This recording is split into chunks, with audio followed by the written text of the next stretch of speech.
आलस्य मनुष्य का सबसे बड़ा शत्रु है।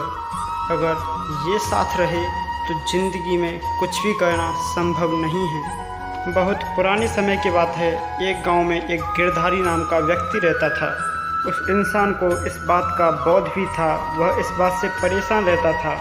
हर समय सोचता रहता था कि कैसे मैं इस आलस को अपनी ज़िंदगी से अलग करूं। एक बार वो कहीं जा रहा था तो उसने देखा कि गौतम बुद्ध एक पेड़ के नीचे साधना कर रहे थे।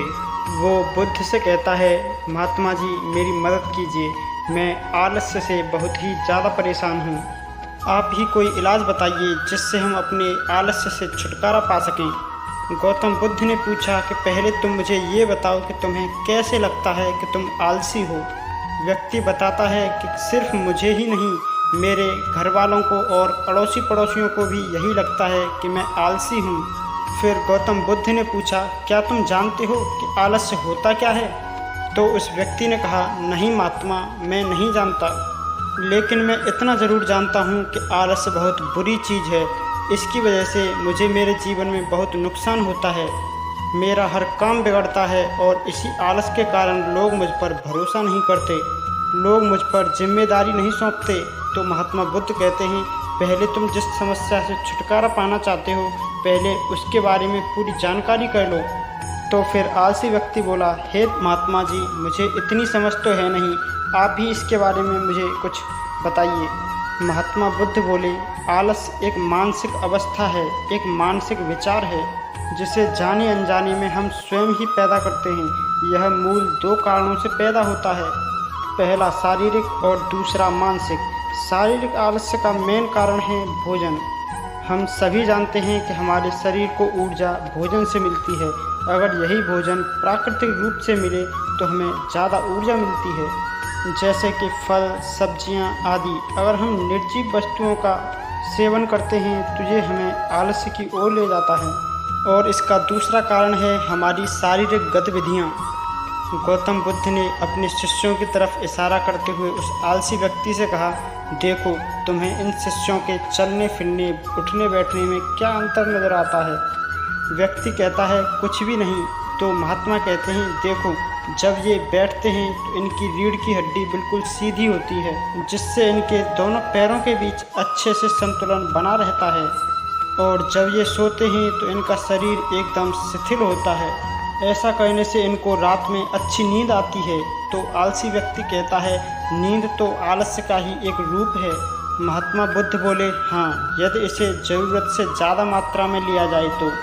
फिर गौतम बुद्ध ने कहा, अगर तुम नींद ज़रूरत से कम मात्रा में लोगे तो तुम्हें अगले दिन थकान महसूस होगी और ऐसा करने से शरीर में ज़्यादा आलस आएगा। यदि नींद ज़्यादा लोगे तब भी ऐसा ही परिणाम होगा।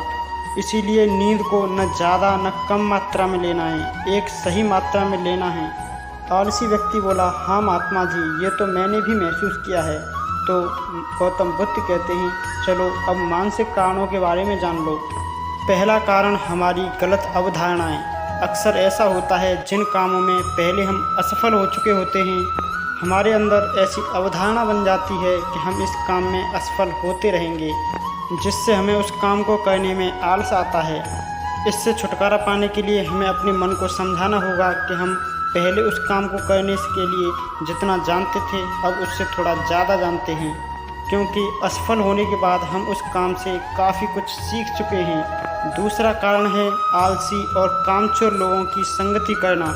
कई बार ऐसा होता है कि हम आलसी नहीं होते हैं, लेकिन जिनके साथ रहते हैं उनके जैसे बनने लगते हैं। इससे छुटकारा पाने का सबसे सरल उपाय है कि कामचोर और आलसी व्यक्तियों से हमेशा दूर रहिए।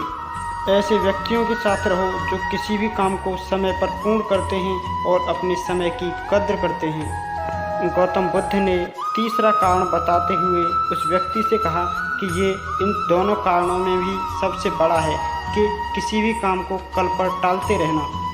ये कारण किसी भी व्यक्ति को पूर्ण रूप से बर्बाद कर देता है। इसका एक ही समाधान है कि कोई भी काम जितनी जल्दी हो सकता है उतनी जल्दी कर डालिए। महात्मा बुद्ध ने आलसी व्यक्ति से सवाल पूछा, मान लो अगर तुम किसी जंगल में फंस गए हो और अंधेरा होने वाला है तो तुम क्या करोगे? आलसी व्यक्ति ने कहा कि मैं जल्दी जल्दी वहाँ से बाहर निकलने का कोई रास्ता ढूंढूंगा, जिससे मैं जल्दी से जल्दी उस जंगल से बाहर निकल सकूं। महात्मा बुद्ध बोले, अगर तुम्हें बहुत देर तक रास्ता ढूंढने के बाद भी ना मिले तो तुम क्या करोगे? आलसी व्यक्ति बोला, मैं तब भी अपनी तलाश जारी रखूंगा, क्योंकि ऐसी स्थिति में मेरे पास कोई दूसरा रास्ता नहीं होगा। महात्मा बुद्ध बोले, बिल्कुल सही, यही है मानसिक स्तर पर सबसे बड़ा और चौथा कारण। किसी भी निश्चित लक्ष्य का ना होना, यह भी हमें आलस्य की तरफ ले जाता है। अब सुनो पांचवा कारण। मानो आपके पास ढेर सारे सोने के आभूषण हैं जो तुम्हें एक जगह से दूसरी जगह ले जाने हैं, और तुम चलते चलते थक जाते हो और तुम पेड़ के नीचे बैठ जाते हो। तभी तुम्हें तुम्हारी ओर आते हुआ एक डाकू दिखाई देता है। क्या ऐसी स्थिति में तुम वहीं बैठे रहोगे या फिर वहाँ से उठकर दौड़ने लगोगे? आलसी व्यक्ति बोला, जी मुझे वहाँ से दौड़ना ही पड़ेगा, नहीं तो मेरी जान और मेरे माल को खतरा हो सकता है। यानी कि तुम्हारे पास एक ठोस वजह होगी दौड़ने के लिए, और यही है आलस्य का पांचवा कारण, यानी किसी भी काम के लिए ठोस वजह का ना होना। वो व्यक्ति महात्मा बुद्ध की बातों से अत्यंत ही संतुष्ट हुआ और बोला, महात्मा, अब मैं आलस्य के बारे में सब कुछ समझ चुका हूँ। मैं अब इन सभी कारणों पर काम करूँगा और अपने आलस्य को दूर करूँगा। दोस्तों, आलस्य का रोग जिस किसी के भी जीवन को पकड़ लेता है, फिर वह संभल नहीं पाता। ये एक ऐसी चीज़ है जो मनुष्य के मन और शरीर दोनों को कमज़ोर करता है और व्यक्ति को हमेशा अपने लक्ष्य से दूर ही रखता है। कई बार कोई व्यक्ति किसी भी काम को करने की सामर्थ्य में तो होता है, लेकिन उसे धीरे धीरे टालता रहता है।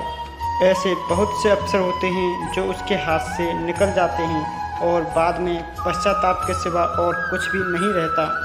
दोस्तों, ये कहानी आपको कैसी लगी हमें कमेंट सेक्शन में बताना मत भूलिए, और हाँ, यदि अच्छी लगी हो तो चैनल को सब्सक्राइब कर लीजिए। मिलते हैं किसी और वीडियो में, तब तक आप अपना ख्याल रखना।